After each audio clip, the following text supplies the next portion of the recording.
រសៀលផ្កាអើយផ្កាអូនចោលក្លិន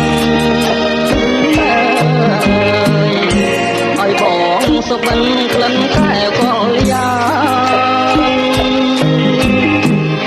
បងត្រេកអរក្រៃហួសនិស័យស្មានចង់ឈោងដៃកាន់ខ្លាចការស្រពោ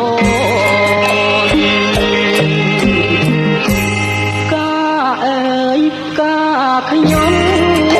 ប្រពន្ធជាប់តងជាតិនេះរៀមសងឲ្យបានជួបអូ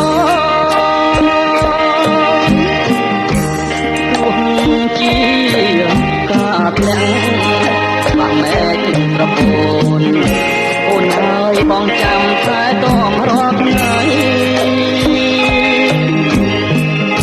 ការប្រចាំចិត្តអមរិតស្នេហា